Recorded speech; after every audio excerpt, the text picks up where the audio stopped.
The dusty winds of Tucson, Arizona territory whispered secrets across the parched landscape as Nora Jenkins watched her brothers gamble away the last of their family's money in the saloon. The year was 1875, and at 20 years old, she had already endured more hardship than most women twice her age. Her calloused hands clutched at her worn shawl as a sense of foreboding crept up her spine. Nora's parents had died of fever 3 winters ago, leaving her in the care of her older brothers, Thomas and Jeremiah. Once decent men, grief and whiskey had transformed them into strangers she barely recognized. The small ranch they'd inherited was neglected, the cattle sold off one by one to fund their growing thirst for liquor and cards. "Another round," Thomas slurred, slamming his empty glass on the table. "I'm feeling lucky tonight." Jeremiah, the older of the two at 28, gave a crooked grin that made Nora's stomach turn. "Ain't got nothing left to bet with, brother." The saloon was thick with tobacco smoke and the stench of unwashed bodies. Men in various states of inebriation crowded around tables, their raucous laughter occasionally punctuated by arguments that threatened to turn violent. Nora knew she shouldn't be here, but someone had to make sure her brothers made it home. "I said I want another round," Thomas insisted, his bloodshot eyes scanning the room until they landed on Nora. A chill ran through her as a terrible idea seemed to dawn on him. "We got something to bet," he said, his voice low and dangerous. He jerked his head in Nora's direction. "No," she whispered, but her protest was lost in the cacophony of the saloon. Jeremiah followed his brother's gaze, hesitating briefly before the alcohol clouded whatever conscience he had left. "She ain't doing us no good anyway. Can't even keep the house proper anymore." Nora took a step back, her heart hammering against her ribs. She had to get out, had to run, but her legs refused to move. The door to the saloon swung open, momentarily flooding the dim interior with harsh sunlight. A tall figure stood silhouetted against the brightness. As the door swung shut, Nora could make out a man unlike the usual rabble that frequented this establishment. His clothes were dusty from the trail, but of good quality. A Stetson hat shadowed eyes that surveyed the room with quiet intensity. Xavier Ingram had ridden into Tucson with little expectation beyond a hot meal and a place to rest. At 32, he'd spent the last decade wandering the territories, working as a ranch hand, occasionally as a bounty hunter when times were lean. He'd come from California with money in his pocket from his last job and was headed east, perhaps as far as Texas. His gaze fell on the young woman standing near the bar, her posture tense as 2 men who resembled her enough to be family seemed to be arguing about something. There was fear in her eyes that caught Xavier's attention. "I'm telling you, she's worth at least a bottle of the good stuff," Thomas was saying to the barkeep, a greasy man named Willard who was known for his unsavory dealings.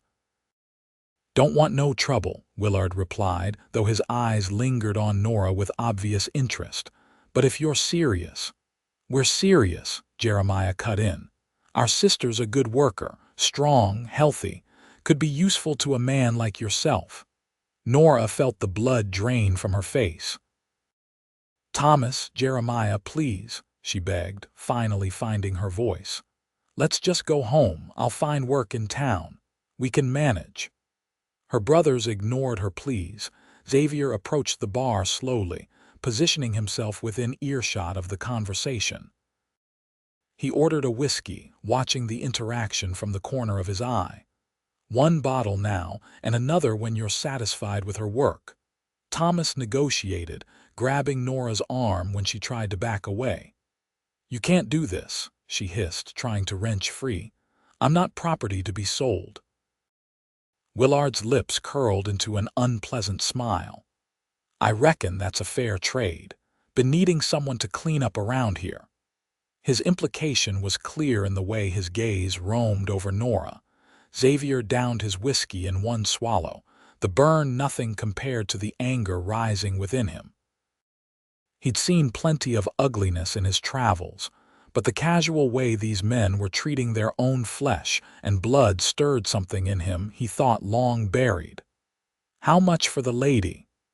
Xavier's voice cut through the negotiations, causing all heads to turn his direction. Thomas squinted at him suspiciously. "She ain't for sale to just anybody. We got an arrangement here."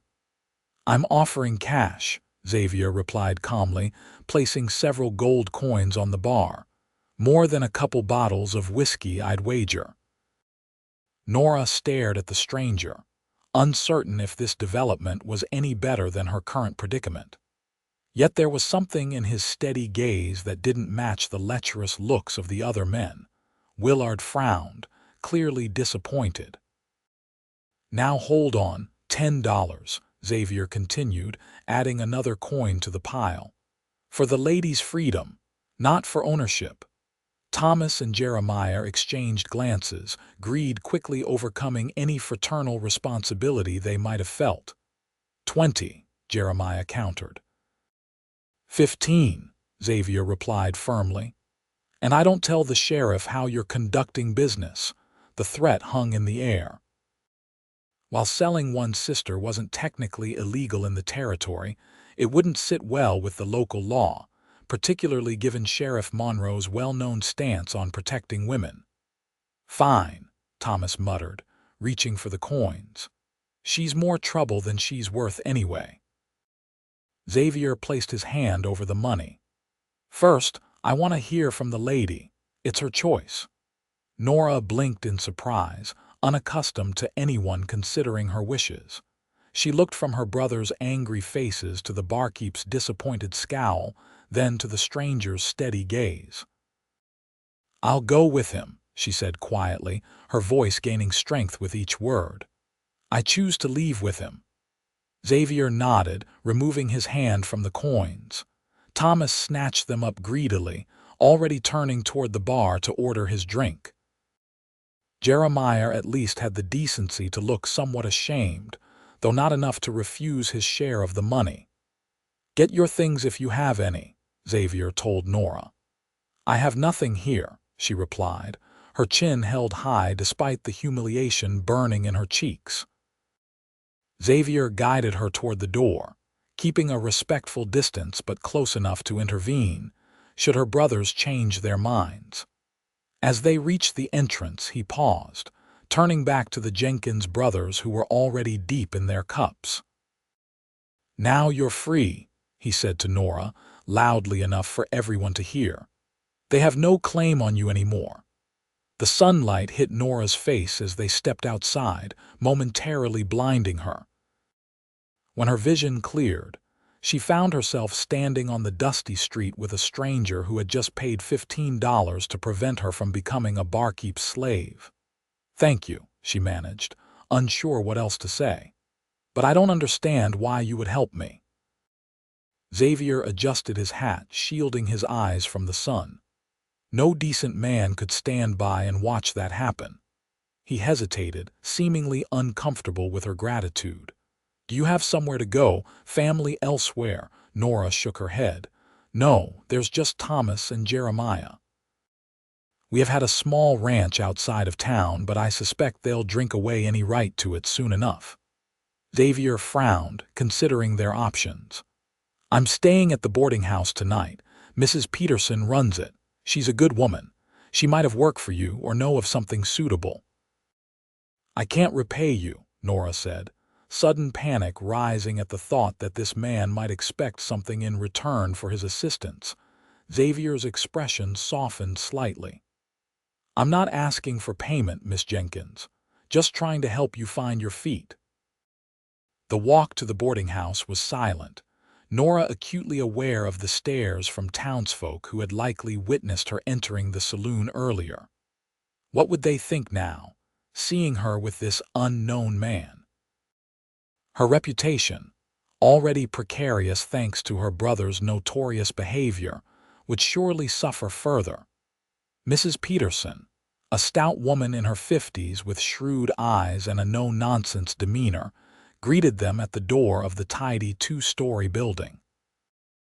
"Mr. Ingram," she acknowledged Xavier before her gaze settled on Nora. "And who might this be?" "Miss Nora Jenkins," Xavier replied. "She's in need of lodging and perhaps employment. I thought you might be able to help." Mrs. Peterson's eyes narrowed slightly. "Jenkins." "Thomas and Jeremiah's sister." At Nora's nod, she clicked her tongue. "Those boys have been nothing but trouble since your parents passed. Come in, child. We'll talk inside." The interior of the boarding house was modest but immaculately clean. The parlor smelled of beeswax and fresh bread, a stark contrast to the stale whiskey and sweat of the saloon. Mrs. Peterson gestured for them to sit. "I don't have much money," Nora began, but Mrs. Peterson waved her concern away. "I've been needing help around here. My arthritis makes the upstairs rooms a challenge these days. You can work for your board and a small wage." She gave Xavier a knowing look. "I assume there's a story here, but I won't pry if you don't wish to share it."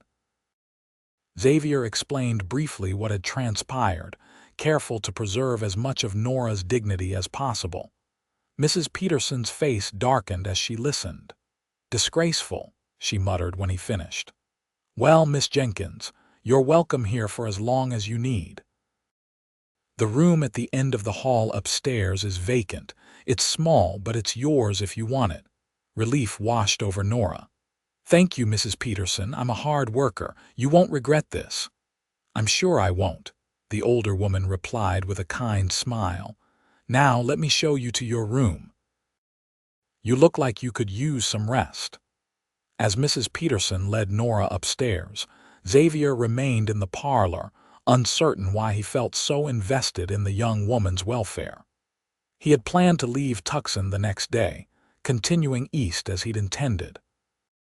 Yet something about Nora Jenkins, her quiet dignity in the face of betrayal, perhaps made him reluctant to simply ride away. The small room under the eaves of the boarding house was the first space that had ever truly belonged to Nora alone. A narrow bed with a patchwork quilt, a washstand with a cracked mirror, and a chest of drawers comprised the furnishings, but to her, it was palatial compared to the corner she'd occupied in the ranch house's common room. "It's not much," Mrs. Peterson said, "but it's clean and private." "It's perfect," Nora replied sincerely. "I don't know how to thank you." "Thank Mr. Ingram," the older woman replied. "Not many men would intervene as he did." She paused, studying Nora. "He's a quiet sort, been staying here a few days. Keeps to himself, but he's always polite. Pays on time." Nora sat on the edge of the bed, suddenly overcome with exhaustion. "What do you know about him?" "Not much. He's from California originally, I believe.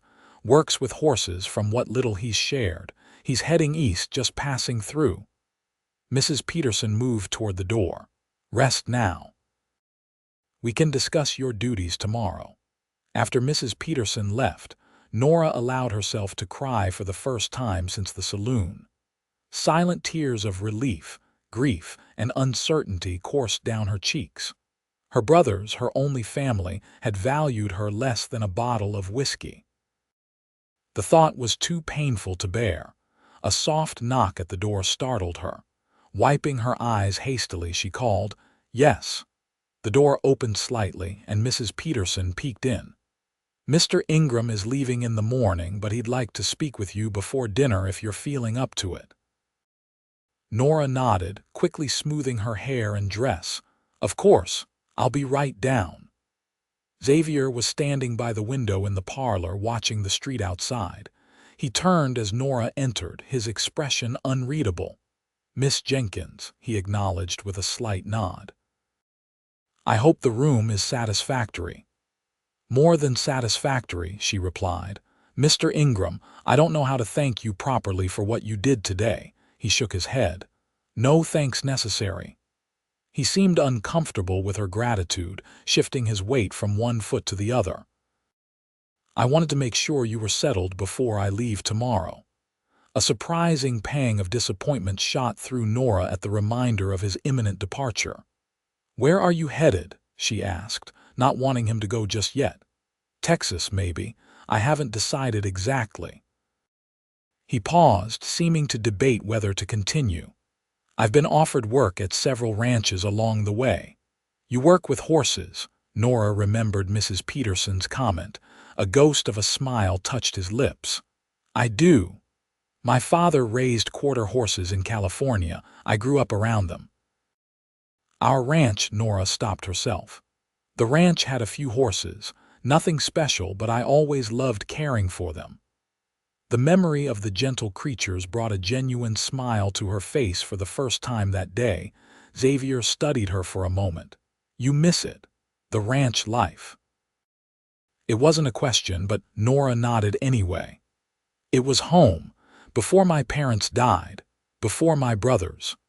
She trailed off, unable to finish. An awkward silence fell between them, broken when Mrs. Peterson announced that dinner would be ready shortly. Xavier excused himself to wash up, leaving Nora alone with her thoughts. Dinner was a quiet affair, with only Xavier, Nora, Mrs. Peterson, and 2 traveling salesmen in attendance. The conversation remained superficial, though Nora caught Xavier watching her when he thought she wouldn't notice. After the meal, as the others retired to their rooms, Nora lingered in the parlor. Xavier joined her, standing somewhat awkwardly by the fireplace. "I want you to have this," he said suddenly, holding out a small pouch that clinked with the unmistakable sound of coins. "It's not much, but it should help until you're established here." Nora shook her head firmly. "I can't accept that. You've done more than enough." "Consider it an investment in your future," he insisted. "Pay me back someday if you must, but please take it." The sincerity in his eyes made refusal difficult. Reluctantly, Nora accepted the pouch, feeling its weight in her palm. "I will pay you back, every cent." Xavier nodded, seeming satisfied. "I believe you will." He turned to leave, then hesitated. "Your brothers, will they cause trouble for you?" The question brought Nora back to harsh reality. "Possibly, when they're sober enough to remember what happened, but they're more likely to avoid me out of shame, or fear that others will learn what they did. If they bother you, go to Sheriff Monroe. He's a fair man." Xavier's jaw tightened. "No one has the right to treat you as property." The fierceness in his tone surprised her. "You seem to have strong feelings about this." Xavier's expression darkened. "I've seen what happens when people are treated as less than human, during the war and after." He didn't elaborate, but Nora sensed there was much more to his story. "Well," he said finally, "I should turn in. Long ride tomorrow." "Of course," Nora replied, suddenly reluctant to end their conversation. "Safe travels, Mr. Ingram, and thank you again for everything." He tipped his hat slightly. "Good night, Miss Jenkins."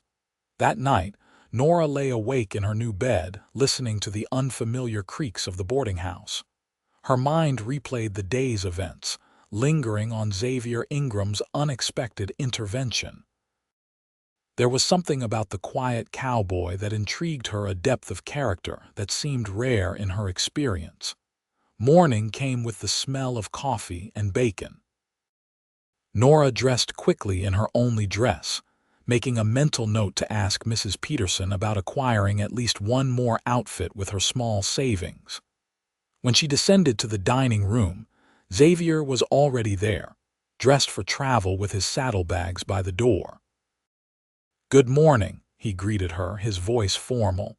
"Good morning, Mr. Ingram," she replied, taking the seat across from him. "You're leaving early." "Best to make the most of daylight," he said, sipping his coffee. "And please call me Xavier. Mr. Ingram was my father." Nora smiled slightly. "Then you must call me Nora." Their breakfast was interrupted by a commotion outside. The sound of angry voices grew louder, culminating in the front door of the boarding house being thrown open. Thomas Jenkins, red-faced and clearly hungover, stood in the doorway, with Jeremiah lurking behind him. "There you are," Thomas snarled, pointing at Nora. "Thought you could just run off, did you?" Nora rose slowly, her heart pounding but her voice steady. "I didn't run off. You sold me, remember, for a bottle of whiskey." Thomas took a threatening step forward. "That deal's off. We need you back at the ranch.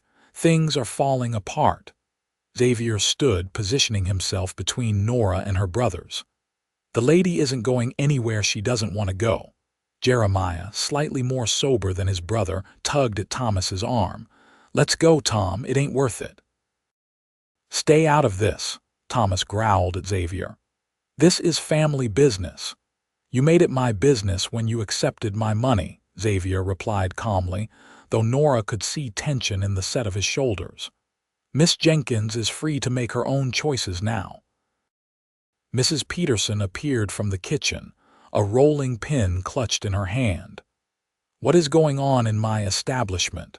"Thomas Jenkins, you get out of my house this instant." Thomas wavered, clearly intimidated by the formidable woman.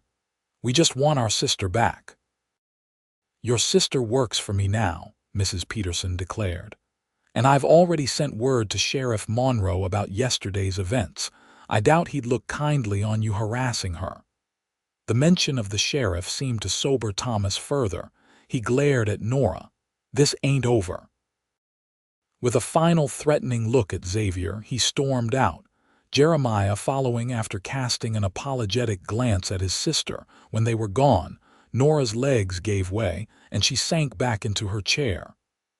"They'll be back," she whispered. Xavier frowned, looking toward the door as if expecting the brothers to return immediately. "I should stay another day." "You don't have to do that," Nora protested, though relief flooded through her at the suggestion. "I insist," he replied firmly. "Until we're sure your brothers won't cause more trouble." Mrs. Peterson nodded approvingly. "A wise decision, Mr. Ingram. I'll keep your room available."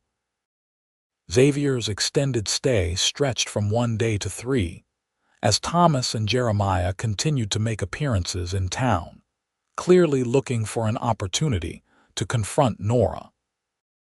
During this time, Nora began her duties at the boarding house, cleaning rooms and helping Mrs. Peterson prepare meals for the guests. She found herself enjoying Xavier's quiet company in the evenings. He wasn't a talkative man, but when he did speak, his words carried weight. Gradually, he shared bits of his his childhood on his father's horse ranch, his brief service during the final year of the Civil War despite his youth, and his decade of wandering since then. "Why Texas?" Nora asked on the third evening as they sat on the boarding house porch, watching the sunset paint the desert in shades of gold and crimson. Xavier shrugged. "Heard there's good work there. The cattle drives need experienced horsemen." "Is that all you want? Just work?" The question was bolder than Nora intended, but something about Xavier made her feel she could speak freely. He was silent for a long moment. For a long time, that was enough, moving from place to place, answering to no one. He gazed at the horizon. "Lately, I've been thinking there might be more." "Like what?" Nora prompted when he didn't continue. "A place of my own, maybe, something permanent." He glanced at her, then quickly away. "What about you? What do you want now that you're free to choose?" Nora considered the question carefully. "I've never really thought about what I want. Life was always about survival, keeping the ranch going after my parents died, then just trying to manage my brother's debts." She smiled wistfully. "I suppose I'd like a home, not just a place to sleep, but somewhere that's truly mine, and I'd like to work with horses again." Their conversation was interrupted by the arrival of Sheriff Monroe, a tall man with a graying mustache and tired eyes. He tipped his hat to Nora. "Evening, Miss Jenkins. Mrs. Peterson told me about your situation. I've had a word with your brothers." "What did they say?" Nora asked anxiously. "Not much they could say. Selling a person, even a family member, doesn't sit well with me or the judge." The sheriff's expression was grim. They've been given a choice: leave town for a while or face charges for public drunkenness and creating a disturbance. They chose to leave. Relief washed over Nora. "Thank you, Sheriff." "Don't thank me yet," Monroe replied. "They headed back to your family ranch to gather their things, said they're going to try their luck in the mining camps up north."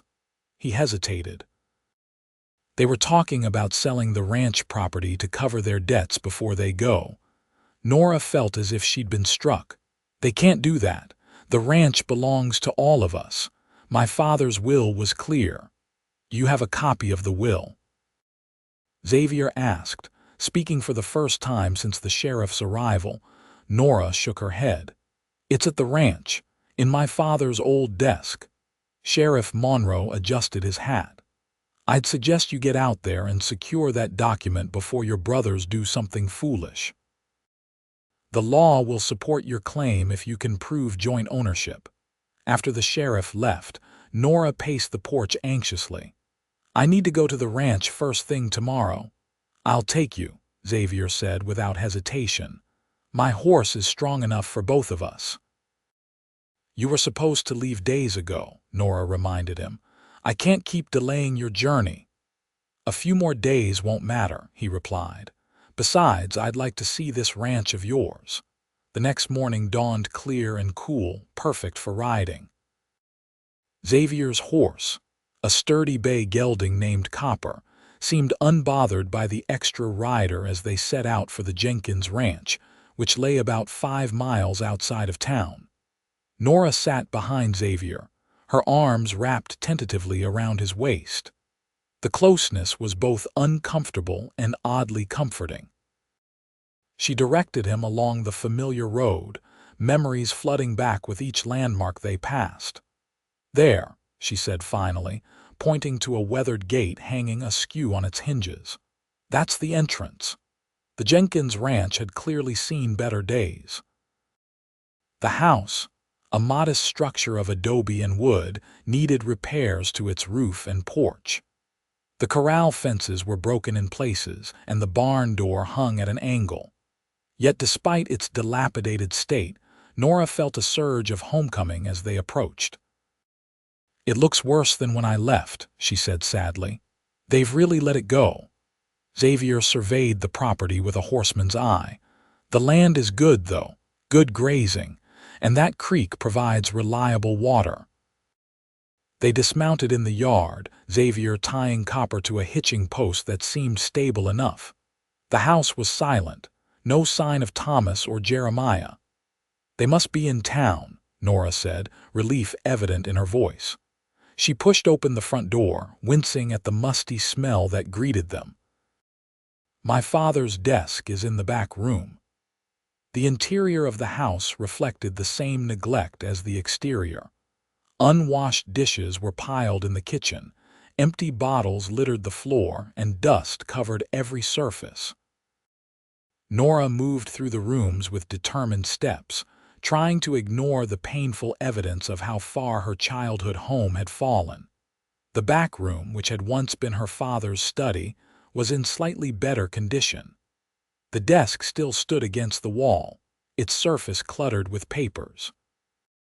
"It should be in the bottom drawer," Nora said, kneeling to open it. After a moment of searching, she withdrew a leather portfolio. "Here it is." She opened it carefully, revealing her father's neat handwriting on several pages of legal documents.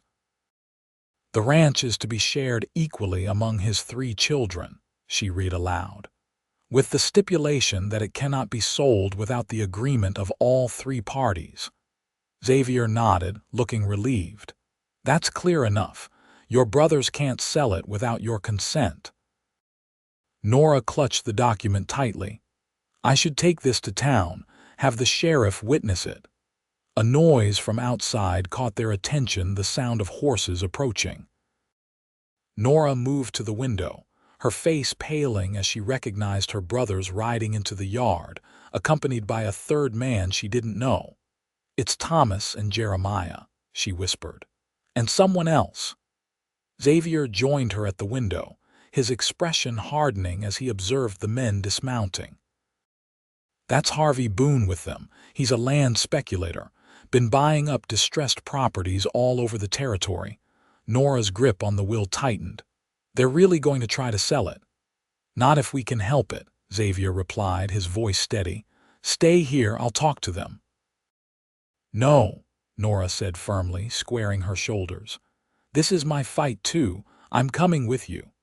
They stepped onto the porch just as the three men approached the house. Thomas and Jeremiah stopped short at the sight of Nora, their expressions a mixture of surprise and guilt. Boone, a portly man in an expensive suit, looked merely annoyed at the unexpected complication. What are you doing here? Thomas demanded, his hand moving instinctively toward the pistol at his hip. This is still my home, Nora replied, holding up the will. And according to Father's will, you can't sell it without my permission. Boone frowned, turning to Jeremiah. You assured me you had full authority to sell this property. We do, Jeremiah insisted, though he wouldn't meet Nora's eyes. She gave up her rights when she left. That's not how the law works, Xavier interjected calmly. The will is clear. All three siblings must agree to any sale. Boone's annoyance visibly increased. I don't have time for family squabbles. Either you have clear title to sell or you don't. He glared at the brothers. I'll be in town until tomorrow. Sort this out by then or the deal's off. With that, he mounted his horse and rode away. Thomas advanced on Nora, fury in his bloodshot eyes. You're ruining everything. We need that money to drink away like you've done with everything else. Nora countered, refusing to back down despite her racing heart. This ranch was our parents' legacy. I won't let you throw it away. Jeremiah, always the more reasonable of the two, placed a restraining hand on Thomas's arm. She's right, Tom. We haven't been good stewards. He looked at Nora apologetically. We've made a mess of things, Nora. We owe money all over town. This place is falling apart. Then let's fix it, Nora said, a sudden idea forming. I'll come back. We can work together to restore the ranch. Thomas snorted derisively. With what money? The cattle are gone. The crops failed last season. We're broke. Xavier, who had been quietly observing the exchange, spoke up.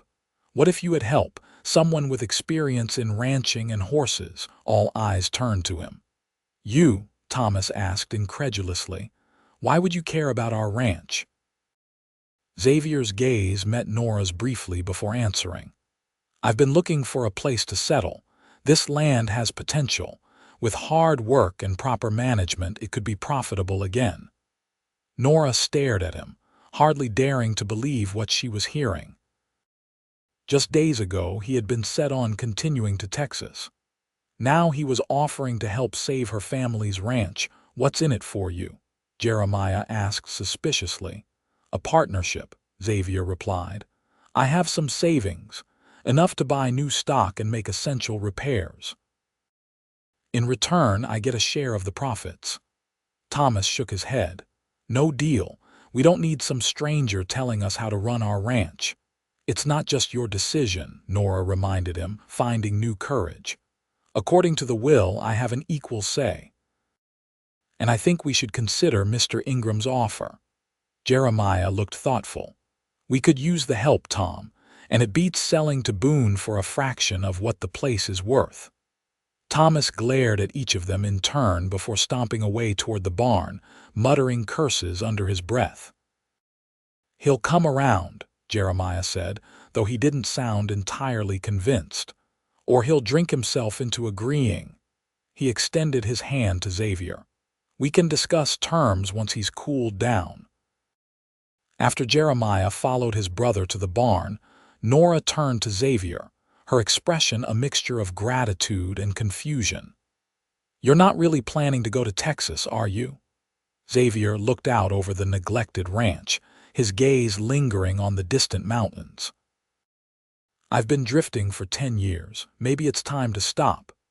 But why here? Why help us?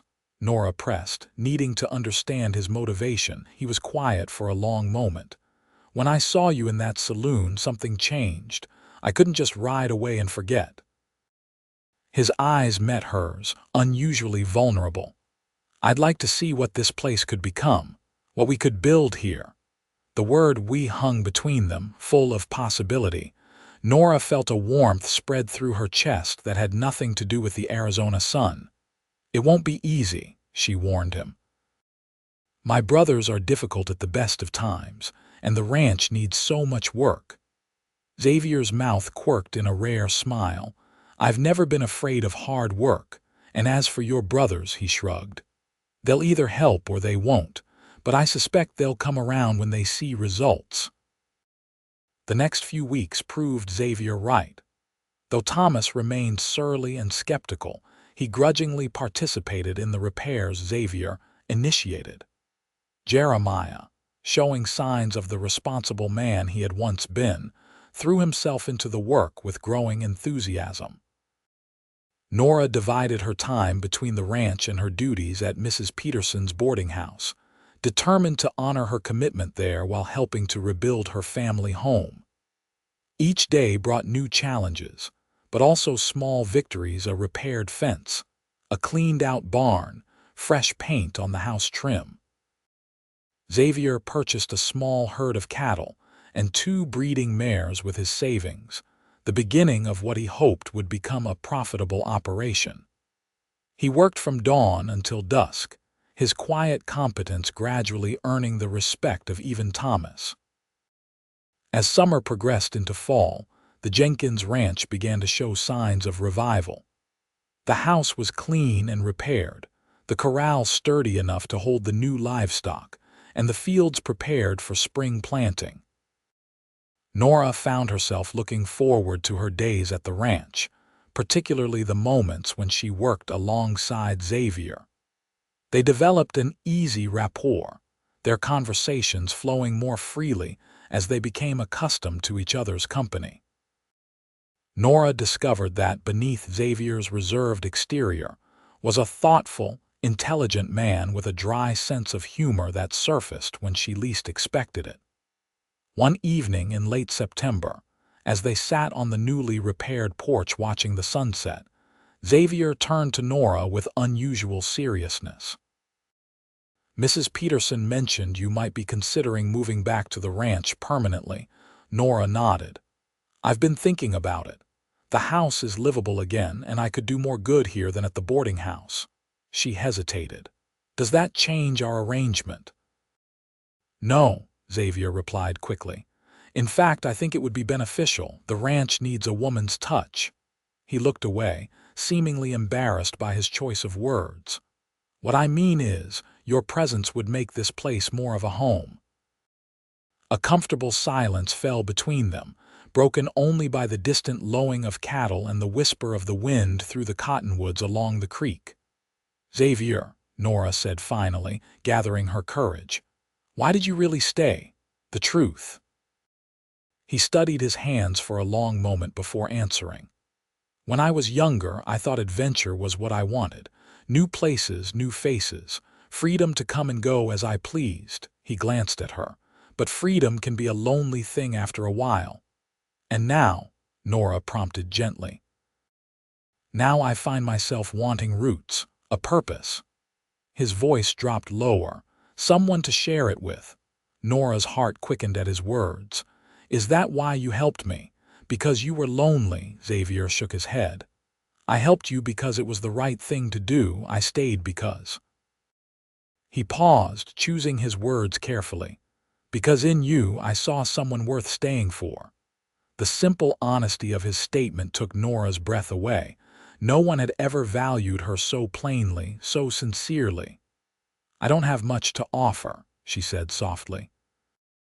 Just myself and a share in a struggling ranch. Xavier reached out tentatively, taking her hand in his. That's more than enough. The touch of his calloused fingers against hers sent a tremor through Nora. They had worked side by side for weeks, but this was the first time he had initiated such contact. My brothers, she began, suddenly aware of the complications their growing feelings might create.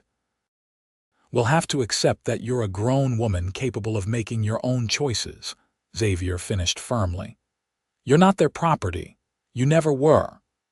The reminder of how they had met of her brother's attempt to sell her for drink brought a flush of shame to Nora's cheeks.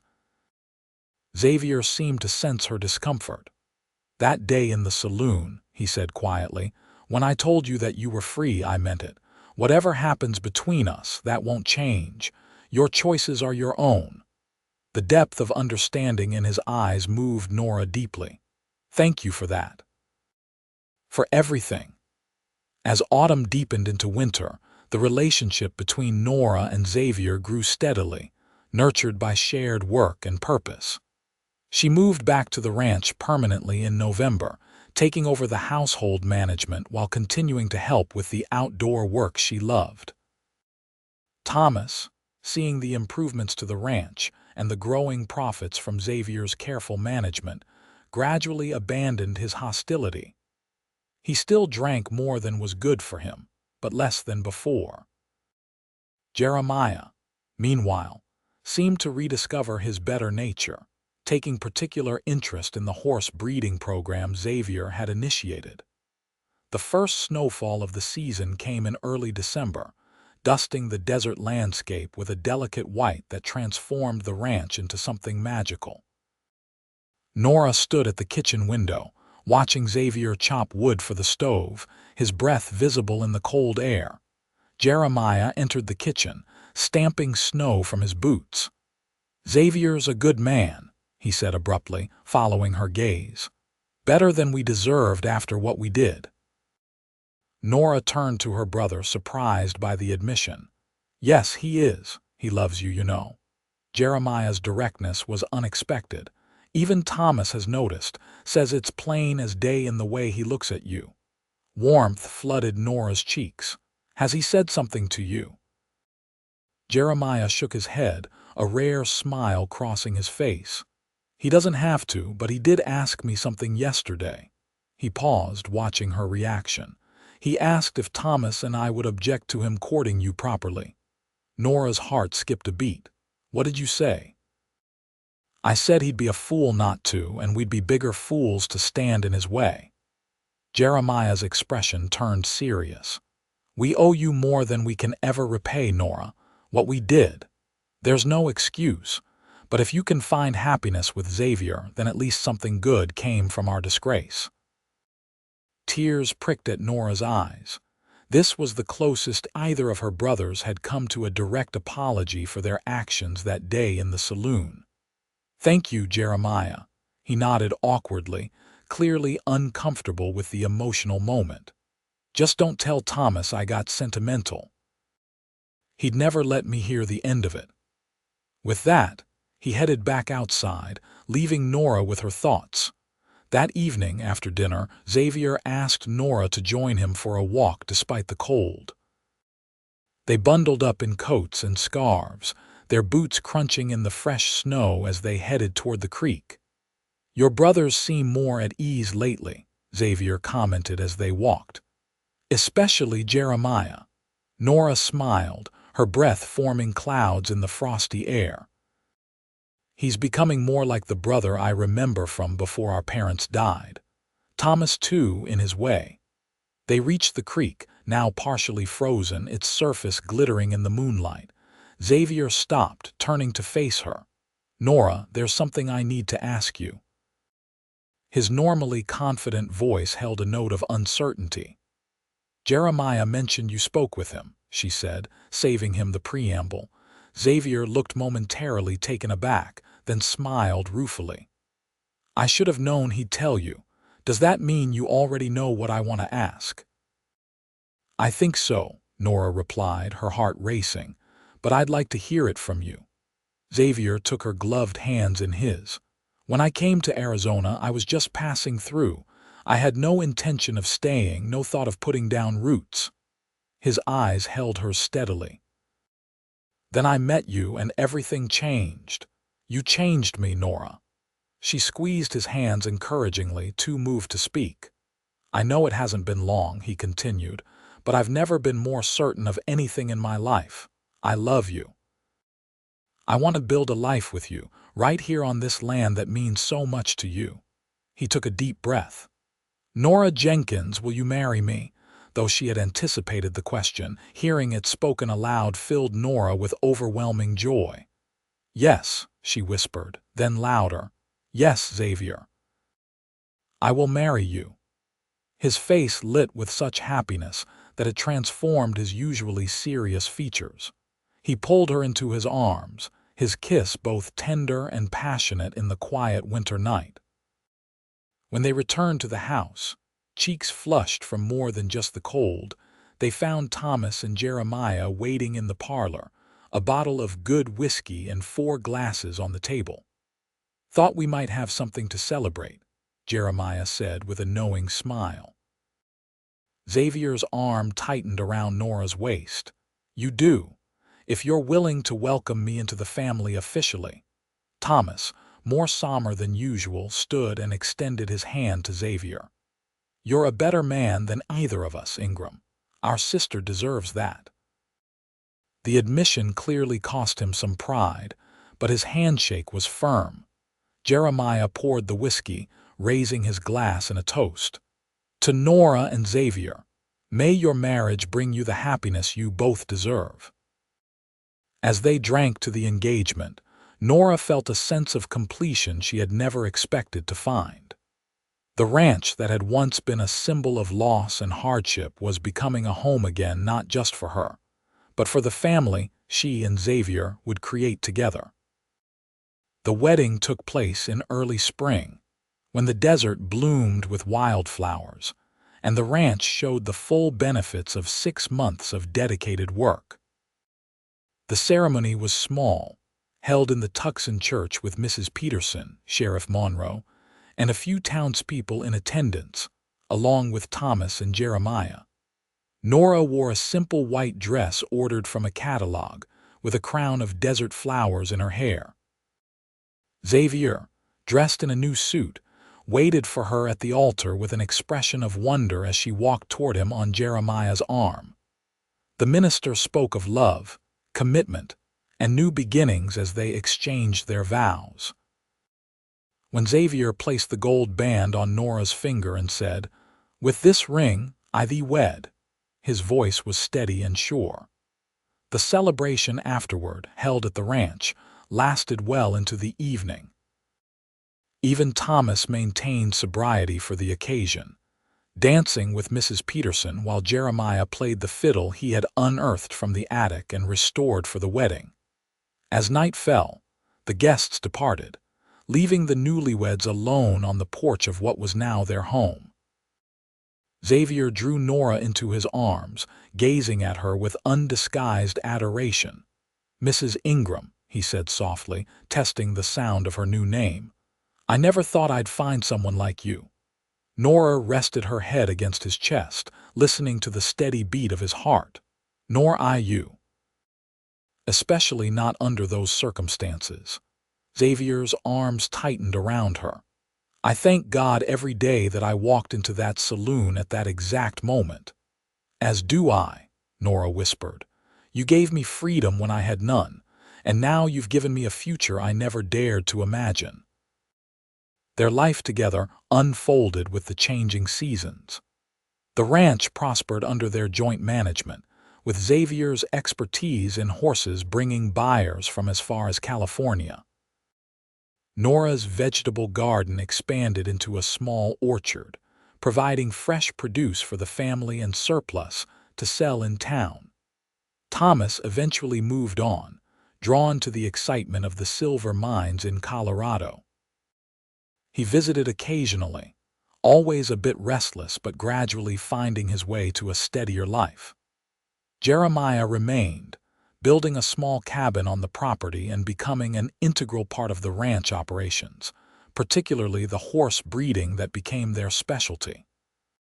2 years after their wedding, Nora gave birth to a daughter they named Emma, followed by a son, Samuel. 18 months later, the children thrived in the healthy desert air, learning to ride almost as soon as they could walk under their father's watchful guidance.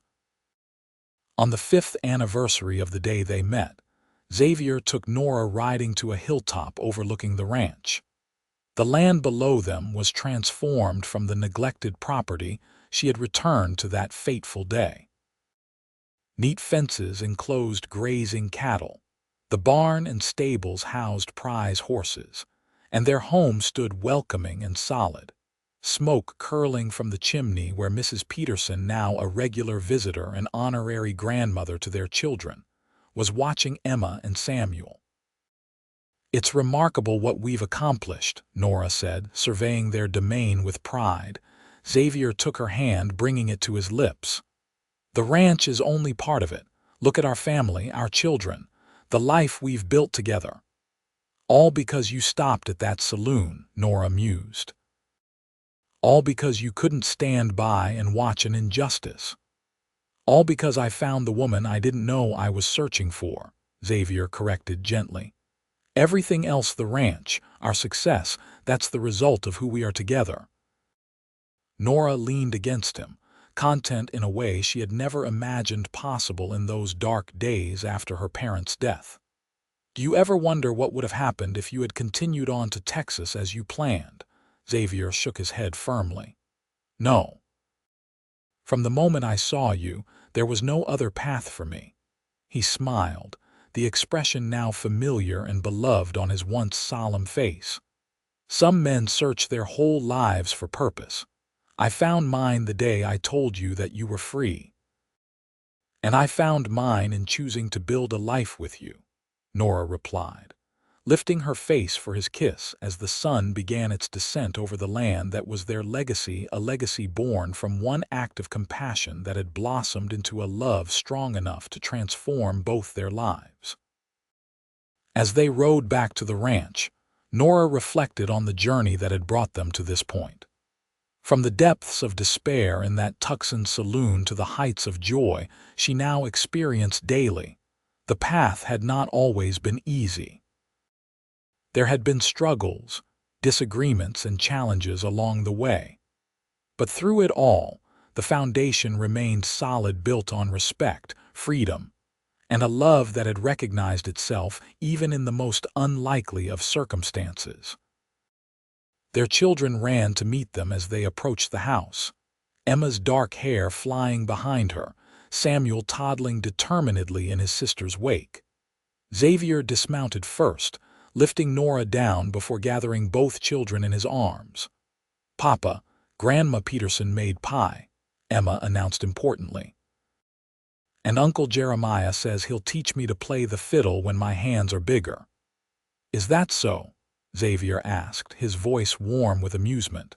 "Well, your mama plays beautifully. Perhaps she can start your lessons."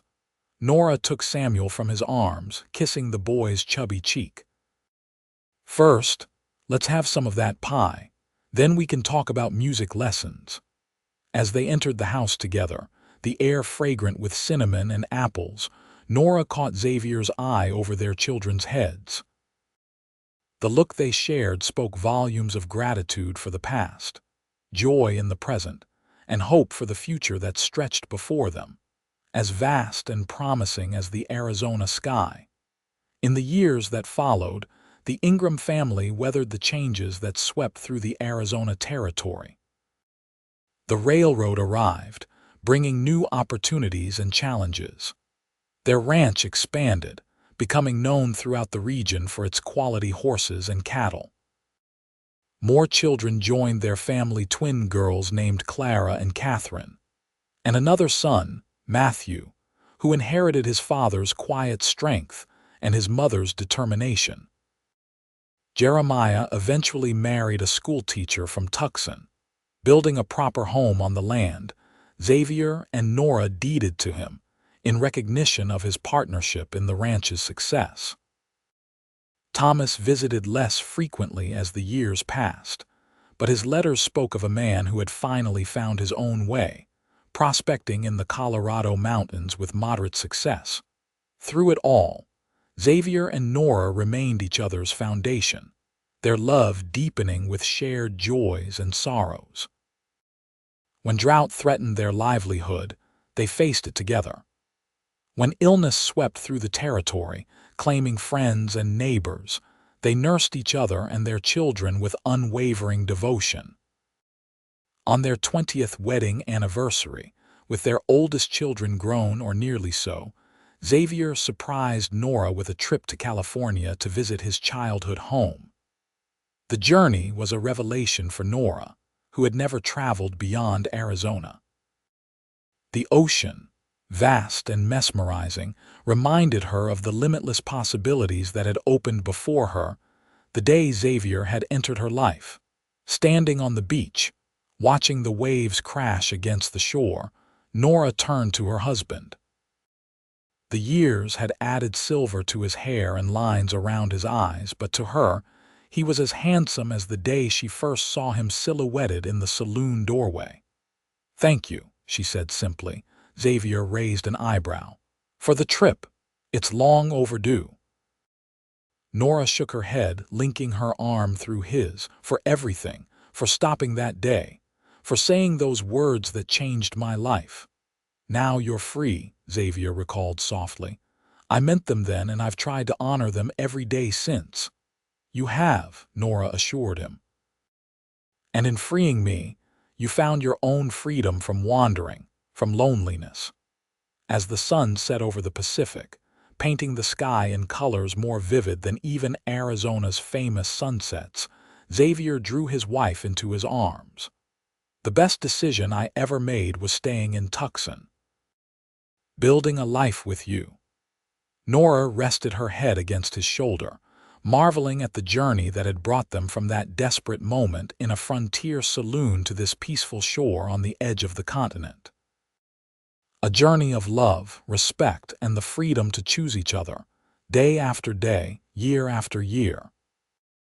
"The best is yet to come," she promised, lifting her face to meet his kiss as the first stars appeared in the darkening sky, bearing witness to a love that had transformed not just 2 lives, but generations to follow, all because one man had the courage to stand up for what was right, and one woman had the strength to embrace the freedom he offered.